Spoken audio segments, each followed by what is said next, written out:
Well, folks, I did not have this one on my 2024 bingo card, but I can't say I'm shocked.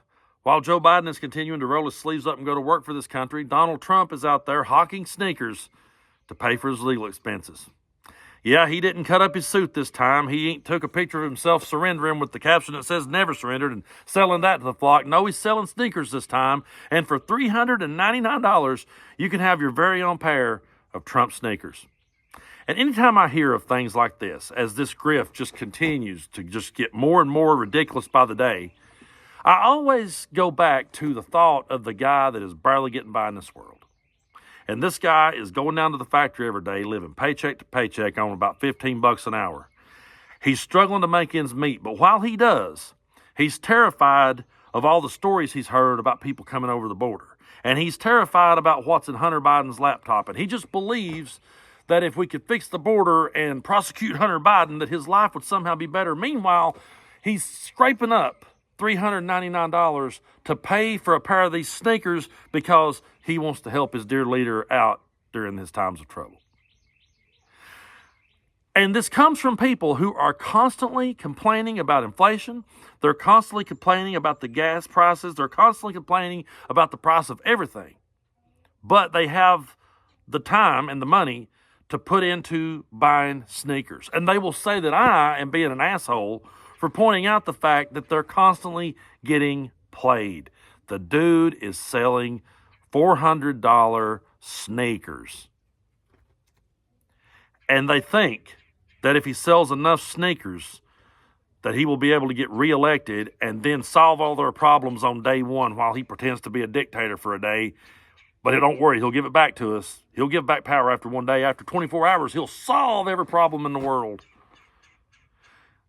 I don't know if naive is the word for it, because I have met naive people in the world, and I've met gullible people in the world, and I've met some really stupid people in the world. And these people are like a combination of all of those things, to the point that I don't really know which one suits them the best. Are they naive? Are they stupid? Are they gullible? Are they all three? But they're sitting there trying to save the day for a guy who they will never get near. I mean, it's not like that this guy's going to invite them to Mar-a-Lago. It's not like they're ever going to be his friend, his buddy, his pal, nothing. They're just going to get this illusion that if they vote for him, they're winning. And it's an illusion. I've had a lot of people get mad at me and say, man, that's bullshit, man. Why do you say there's an illusion of winning? Well, because you guys have been losing with him ever since 2016. The big red wave that's supposed to be happening ain't happening.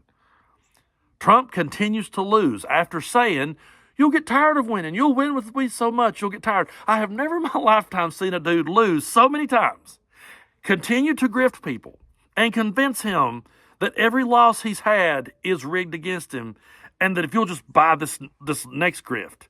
I mean, I know people, I used to play in a band. We would come home at like 3 or 4 in the morning after a gig, and we would have the TV on, and that guy Billy Mays would be on there trying to sell something. He'd be screaming at the camera, and we'd all be like, oh, God, turn it off. I can't take to hear him another minute. We don't want to buy nothing. And yet these people are glued and tuned in. They're glued and tuned in to see what he's going to sell next, and they'll buy it. They scrape by from paycheck to paycheck, but they will somehow scrape up enough to go buy these ridiculous sneakers. And if Joe Biden just says, yeah, donate a couple of bucks to my campaign, they consider him to be the biggest con man in history. And no, I didn't have it on my 2024 bingo card, but there is absolutely no low that Trump will. I mean, he doesn't have a bottom. He does not have one. And they will just go with it. And it's funny. I'm having a hard time holding a straight face. At the same time, it's pretty damn sad that people will just continue to cling to this dude who would not wipe his nose on their Sunday best. Doesn't give a damn about him. And I promise you, somewhere in this world, I've heard people like Dave Chappelle talk about how that he talks about, and Howard Stern, they've talked about how he talks about poor people when they're not around. But I would love to just have be a little fly on the wall and let people in my part of the world hear how he talks about them when the cameras aren't rolling. Because I guarantee you that dude is sitting back laughing his ass off. Watch this. They'll buy anything. Watch this. I'll cut up my shoelaces. They'll snort them up their nose. Watch them do it. It's like the $1 Million Man, Ted DiBiase. I don't know how many of you used to watch wrestling back in the day, but Ted DiBiase used to come out and he'd have a $100 bill and he would pull somebody up out of the crowd and he would make them do something very degrading for that $100 bill and he would laugh in their face. Ha, ha, ha, ha, ha. Everybody's got a price. Donald Trump stole the $1 Million Man's gimmick and he's playing it out on Americans every day. And there's still people out there gullible enough to go for it.